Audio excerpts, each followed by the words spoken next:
नमस्कार दोस्तों welcome to public engine. आज की इस वीडियो में मैं आपको बताने वाला हूं कि अगर आप विदेश जाना चाहते हैं या विदेश में नौकरी पाना चाहते हैं तो उसके लिए आपकी जिंदगी में रेज्यूमे या फिर सीवी का कितना बड़ा इंपॉर्टेंट रोल है। दोस्तों आज की इस वीडियो में मैं आपको ऐसी चीज़ों के बारे में बताने वाला हूं, ऐसी मिस्टेक्स के बारे में बताने वाला हूं जो कि आप आए दिन अपने सीवी और अपने रेज्यूमेज में करते हैं, जिसकी वजह से आपको नौकरी नहीं मिलती है और जिसकी वजह से आपके रेज्यूमेज रिजेक्ट हो जाते हैं। दोस्तों अगर आप एक्चुअली यूरोप, कनाडा, यूके और अलग अलग कंट्रीज में जाना चाहते हैं दोस्तों, तो आपको जो है अपने रेज्यूमे पे ध्यान देना होगा। अपने रेज्यूमे के जो है प्रोफेशनली तरीके से जो है मतलब आपको मोल्ड करना होगा और उसके बाद ही जॉब्स के लिए अप्लाई करना होगा दोस्तों, क्योंकि वहाँ जो बैठे हुए हैं एम्प्लॉयर्स, उनके पास बहुत सारे रेज्यूमेज आ रहे हैं दोस्तों, और उनको जो है आपके रेज्यूमे में कुछ अलग दिखना चाहिए। आपका रेज्यूमे इतना अट्रैक्टिव होना चाहिए कि एक बार में उनको आपकी प्रोफाइल पसंद आ जाए, क्योंकि ना तो वहाँ पर आपको कोई जानता है, ना ही आपका कोई रिश्तेदार बैठा हुआ है। दोस्तों अगर आपको जॉब के लिए कोई हायर कर रहा है तो वो सिर्फ और सिर्फ आपके रेज्यूमे के बेसिस पे,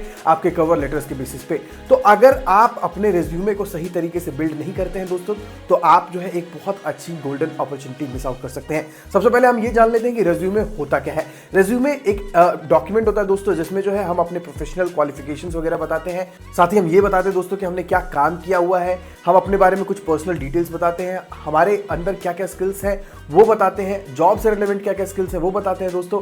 साथ ही हमारे पास अगर कोई डिजिटल स्किल्स है वो बताएंगे, हमारी हॉबीज वगैरह क्या है, इंटरेस्ट वगैरह क्या है वो बताएंगे, हमने आज तक क्या अचीवमेंट्स करी हैं दोस्तों वो सारी चीजें बताएंगे। मतलब सारी की सारी चीजें जो है हम एक पन्ने में उतार करके जॉब अप्लाई कर देते हैं दोस्तों। यहाँ पर यह जानना जरूरी है कि आजकल अटेंशन स्पैन बहुत कम हो चुका है, फिर चाहे वो एम्प्लॉयर का हो या फिर जॉब सीकर का हो। जॉब सीकर भी जॉब देखते हैं और बिना जॉब डिस्क्रिप्शन पढ़े जो है जल्दीबाजी में जॉब अप्लाई कर देते हैं। ये चीज भी नहीं करनी है दोस्तों आपको। अगर ये गलती कर रहे हैं आप तो आपको जो है रिस्पांस नहीं आएगा। अगर आप सही जॉब के लिए अप्लाई नहीं करोगे तो रिस्पांस बिल्कुल एक्सपेक्ट मत कीजिएगा दोस्तों। अगर आप रिस्पांस एक्सपेक्ट कर रहे हैं तो सही जॉब के लिए अप्लाई कीजिए। और हाँ, एम्प्लॉयर के पास जब आपका सीवी जा रहा है, रेज्यूमे जा रहा है, तो आप कोशिश ये कीजिए दोस्तों कि आप अपने रेज्यूमे को इस तरीके से बिल्ड कर रहे हैं, इस तरीके से मोल्ड कर रहे हैं कि जैसे ही रेज्यूमे मतलब एम्प्लॉयर के पास जा रहा है, हाथों में जा रहा है या फिर उनके स्क्रीन पे जा रहा है, तो आपके रेज्यूमे को देख करके तुरंत आपके बारे में समझ सकें। मात्र 7 से 8 सेकंड एक रेज्यूमे को दिया जाता है दोस्तों। अगर 7 से 8 सेकंड के अंदर एम्प्लॉयर आपके रेज्यूमे को देख करके खुश नहीं हुआ तो मतलब आपका रेज्यूमे रिजेक्ट हो जाएगा दोस्तों। ये एक बहुत बड़ी भूल है। आप जो है प्रोफेशनल नहीं करते हैं काम, ठीक है। आप जाते हैं साइबर कैफेज में जाकर के आप उनसे रेज्यूमे कवर लेटर बनवा लेते हैं दोस्तों, जो खुद थोड़े कम पढ़े लिखे हैं। मैं किसी को जज नहीं कर रहा हूं यहां पर,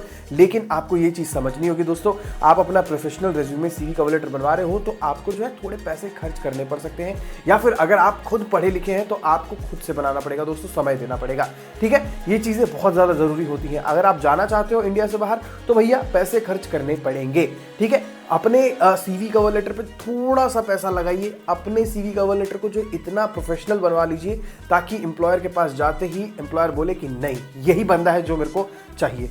हाँ, लेकिन ये भी चीज़ जानना जरूरी है दोस्तों कि सीवी कवर लेटर में दिखाने के लिए कुछ होना भी चाहिए। सपोज आप फ्रेशर हो, आपके पास एक्सपीरियंस नहीं है, ना ही आपके पास किसी टाइप के स्किल्स हैं, तो सीवी कवर लेटर आप कितना भी अच्छा बना लो दोस्तों, तो आपके रिस्पॉन्स आने में टाइम लग सकता है, ठीक है। आपके रिस्पॉन्स आने में बिल्कुल टाइम लगेगा दोस्तों, बहुत ऑब्वियस सी चीज़ है। अगर आप कम पढ़े लिखे हो, आपके पास एक्सपीरियंस भी नहीं है, कुछ भी नहीं है, तो भैया आप अप्लाई करते रहोगे, जब तक आपका लक साथ नहीं देगा दोस्तों, आपको रिस्पॉन्स नहीं आएगा। इस चीज़ को याद रखिएगा, ठीक है।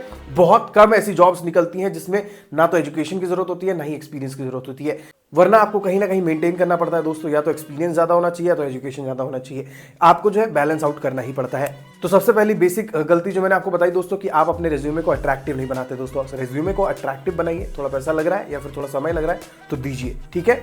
उसके बाद दूसरी सबसे बड़ी गलती, ग्रामेटिकल एरर्स। आप जो भी चीज़ें इंक्लूड कर रहे हैं उसमें जो है स्पेलिंग एरर्स अगर करेंगे आप तो वो साफ साफ रिजेक्शन की तरफ आपको लेके जाएगा दोस्तों।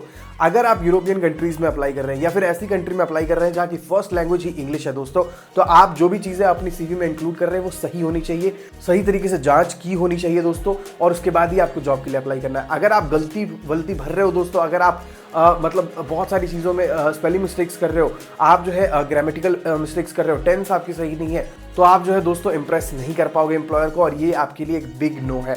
इस बिग नो से अगर आप बचना चाहते हैं दोस्तों तो ग्रामेटिकल एरर्स सुधारिए। आप अलग अलग सॉफ्टवेयर्स का इस्तेमाल कर सकते हैं जिसके जरिए जो है दोस्तों आप सही ग्रामर का इस्तेमाल करके अपना रेज्यूमे क्रिएट कर सकते हैं। ये भी एक बहुत बड़ी परेशानी है इंडियन लोगों में, क्योंकि इंडिया में लोगों को अंग्रेजी बोलनी आती है तो लिखनी नहीं आती, और लिखनी आती है तो बोलनी नहीं आती। ये चक्कर बहुत ज़्यादा ज़्यादा है दोस्तों। तो इस चक्कर से अगर आप बचना चाहते हैं तो इस चीज़ पर ध्यान दीजिए, ठीक है। अगर आप एक्चुअली में इंडिया से बाहर निकलना चाहते हैं तो ठीक है, ग्रामेटिकल एरर्स मत कीजिए अपने CV और कवर लेटर में।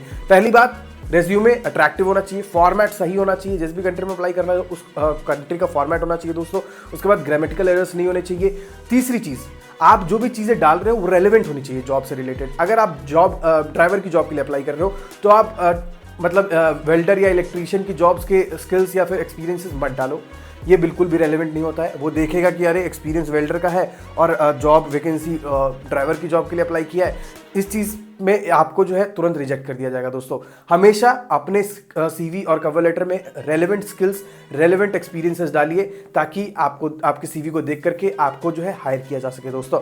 उसके बाद एक और बड़ी गलती जो लोग करते हैं, ईमेल आईडीज़ जो है अनप्रोफेशनल ईमेल आईडीज़ क्रिएट करते हैं। जैसे मेरा नाम सौरभ है, सौरभ QT ये वो, ठीक है, सौरभ QT SSM फलाना फलाना, ऐसी चीज़ें नहीं करनी दोस्तों। प्रोफेशनल बनाइए, ठीक है। अगर आप एक वेल्डर हैं तो वेल्डर ऐड कर सकते हैं अपने प्रोफेशनल में, अपने ईमेल आईडी में, जैसे सौरभ वेल्डर @ इतना, सौरभ वेल्डर अपना डेट ऑफ बर्थ डाल के @gmail.com। तो प्रोफेशनल बनाएंगे तो फायदा होगा। अगर आप बोलेंगे इनोसेंट हार्ट बिच ये वो फलाना ढिमकाना अपने ईमेल आईडी में लिखते हैं तो वो साफ रिजेक्ट कर दिया जाता है दोस्तों। अनप्रोफेशनल ईमेल आईडीज मत यूज़ कीजिए, क्योंकि कभी भी एक प्रोफेशनल बंदा, प्रोफेशनल एम्प्लॉयर जब आपको हायर करना चाहेगा तो सबसे पहले आपको मेल करेगा दोस्तों। तो मेल करने के लिए उसको आपकी मेल आईडी की जरूरत पड़ेगी। मेल आईडीज जो है आपके प्रोफेशनल होने चाहिए।